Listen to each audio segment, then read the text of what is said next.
Bienvenue dans cette nouvelle vidéo, c'est Fabien du blog Numélion. Dans celle-ci, je vais vous présenter comment masquer la version de votre blog WordPress. Alors, par défaut, si vous vous rendez donc sur votre blog et que vous faites un clic droit code source de la page, vous pouvez très rapidement accéder à la version qui est utilisée par WordPress. En soi, c'est pas très grave si votre site est à jour.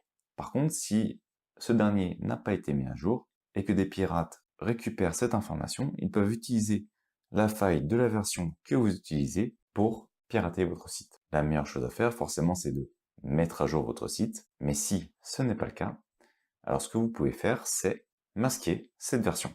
Pour cela, je vais vous montrer comment procéder. On va utiliser un petit code qui va non seulement masquer la version de votre WordPress, mais qui va également masquer la version des différents scripts que vous utilisez. Vous devez vous rendre dans votre dossier WordPress. La première chose à faire est de supprimer le fichier README.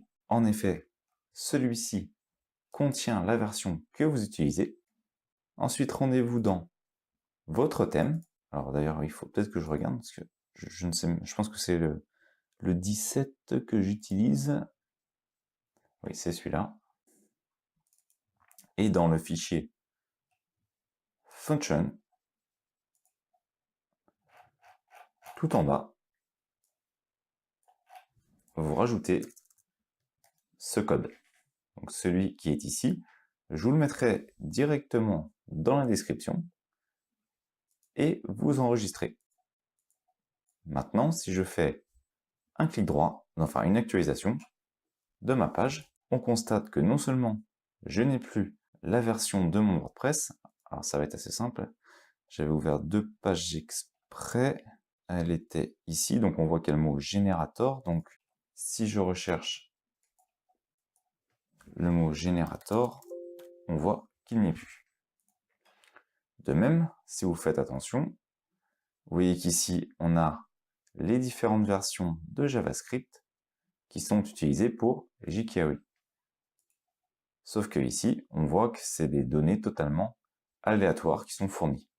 C'est pour éviter de fournir une indication complémentaire aux pirates. Voilà. Donc il suffit juste d'utiliser ce bout de code que l'on insère tout en bas du fichier function.php de son thème et on supprime le fichier readme.html qui se trouve à la racine de WordPress.